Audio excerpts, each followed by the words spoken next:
আসসালামু আলাইকুম। বিএসসি আন্তর্জাতিক সংবাদে আপনাদের স্বাগত। শুরুতে জানাবো প্রধান সংবাদের শিরোনাম।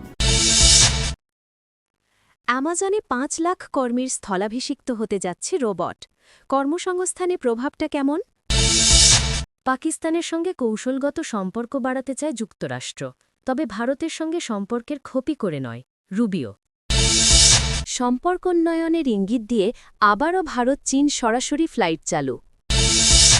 গত ২ দশকে যুক্তরাষ্ট্রে কর্মক্ষেত্রের ধরন বদলে দেওয়ার ক্ষেত্রে অ্যামাজন অদ্বিতীয়। বিশ্বের অন্যতম বৃহৎ অনলাইন খুচরা বিক্রেতা প্রতিষ্ঠানটি যুক্তরাষ্ট্রের দ্বিতীয় বৃহত্তম নিয়োগদাতা। ১৫ লাখের বিশাল কর্মী বাহিনী খুচরা বিক্রেতা প্রতিষ্ঠানটির। তবে নতুন এক মোড় নিতে যাচ্ছে কোম্পানিটি। দ্য নিউ ইয়র্ক টাইমসের প্রতিবেদন অনুযায়ী অ্যামাজনের শীর্ষ নির্বাহীরা রোবটের মাধ্যমে ৫ লাখের বেশি মানুষের কাজ প্রতিস্থাপন করার পরিকল্পনা করেছে। পাকিস্তানের সঙ্গে কৌশলগত সম্পর্ক বাড়াতে চায় যুক্তরাষ্ট্র, তবে ভারতের সঙ্গে সম্পর্কের ক্ষতি করে নয়, রুবিও। যুক্তরাষ্ট্রের পররাষ্ট্রমন্ত্রী মার্কো রুবিও বলেছেন, পাকিস্তানের সঙ্গে কৌশলগত সম্পর্ক বাড়ানোর সুযোগ দেখছে যুক্তরাষ্ট্র, তবে সেটা ভারতের সঙ্গে তাদের ঐতিহাসিক ও গুরুত্বপূর্ণ সম্পর্ককে ক্ষতিগ্রস্ত করে নয়। মালয়েশিয়ায় দক্ষিণ পূর্ব এশিয়ার দেশগুলোর জোট আসিয়ান শীর্ষ সম্মেলনে যোগ দিতে যাওয়ার আগে সাংবাদিকদের সঙ্গে আলাপচারিতায় এসব কথা বলেন রুবিও। মার্কিন পররাষ্ট্র দপ্তরের ওয়েবসাইটে সাংবাদিকদের সঙ্গে তার কথোপকথনটি প্রকাশ করা হয়েছে। যুক্তরাষ্ট্র ও পাকিস্তানের মধ্যকার শক্তিশালী সম্পর্ক নিয়ে ভারত কোনো উদ্বেগ জানিয়েছে কিনা সাংবাদিকদের এমন প্রশ্নে রুবিও বলেন, আসলে তারা তেমন কিছু বলেনি। আমি যা বুঝি, ঐতিহাসিকভাবে পাকিস্তান ভারত সম্পর্কে উত্তেজনার ফলে স্পষ্ট কিছু কারণে স্বাভাবিকভাবেই তারা উদ্বিগ্ন, কিন্তু তাদের বুঝতে হবে আমাদের অনেক দেশের সঙ্গেই সম্পর্ক বজায় রাখতে হয়।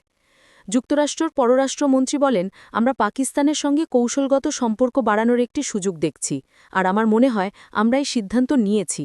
আমাদের কাজ হলো যতগুলো দেশের সাথে সম্ভব অভিন্ন স্বার্থের বিষয়গুলোতে কিভাবে কাজ করা যায় তা খুঁজে বের করা। এ বিষয়ে রুবিও আরও বলেন, আমরা মনে করি কূটনৈতিক ও অনুরূপ বিষয়গুলোতে ভারতীয়রা অত্যন্ত পরিপক্ক। দেখুন, আমাদের যেসব দেশের সঙ্গে সম্পর্ক নেই, ভারতের সেসব দেশের সঙ্গেও সম্পর্ক রয়েছে। সুতরাং এটি পরিণত ও বাস্তববাদী পররাষ্ট্রনীতিরই একটি অংশ। আমি মনে করি না পাকিস্তানের সঙ্গে আমরা এমন কোনো সম্পর্কে আবদ্ধ হচ্ছি যেটা ভারতের সঙ্গে আমাদের গভীর ঐতিহাসিক ও গুরুত্বপূর্ণ সম্পর্ক ও বন্ধুত্বর ক্ষতি করবে। সম্প্রতি যুক্তরাষ্ট্র ও পাকিস্তানের সম্পর্কে উন্নতি দেখা গেছে।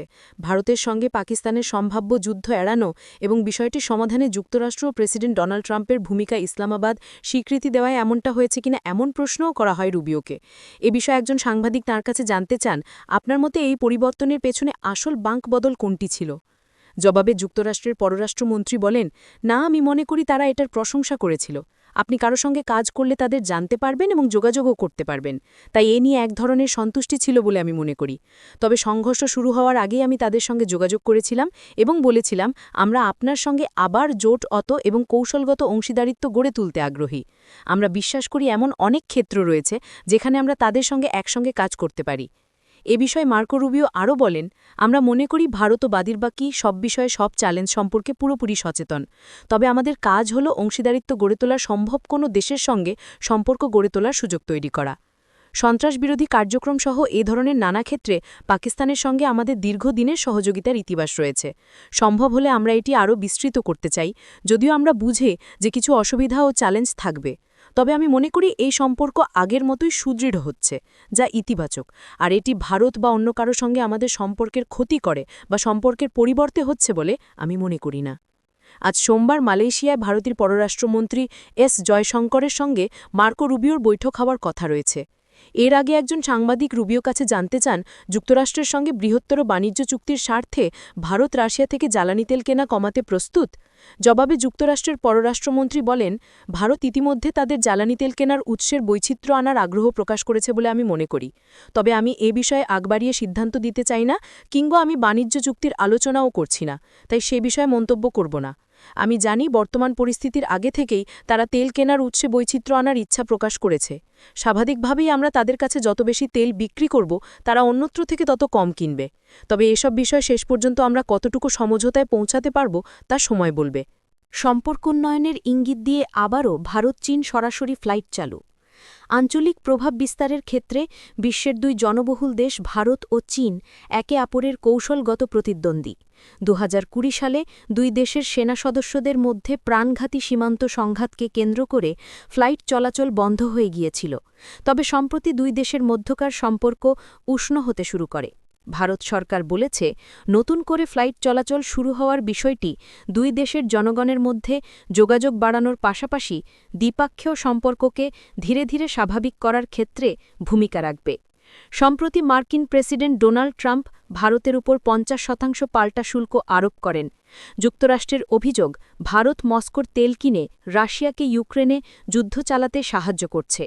এই নিয়ে গুরুত্বপূর্ণ বাণিজ্য সহযোগী যুক্তরাষ্ট্রের সঙ্গে ভারতের সম্পর্কে টানাপোড়েন শুরু হয়। আর এমন প্রেক্ষাপটে দিল্লি-বেইজিং সম্পর্ক উষ্ণ হতে শুরু করে। গত 2 দশকে যুক্তরাষ্ট্রে কর্মক্ষেত্রের ধরন বদলে দেওয়ার ক্ষেত্রে অ্যামাজন অদ্বিতীয়। বিশ্বের অন্যতম বৃহৎ অনলাইন খুচরা বিক্রেতা প্রতিষ্ঠানটি যুক্তরাষ্ট্রের দ্বিতীয় বৃহত্তম নিয়োগদাতা। 15 লাখের বিশাল কর্মী বাহিনী খুচরা বিক্রেতা প্রতিষ্ঠানটির। তবে নতুন এক মোড় নিতে যাচ্ছে কোম্পানিটি।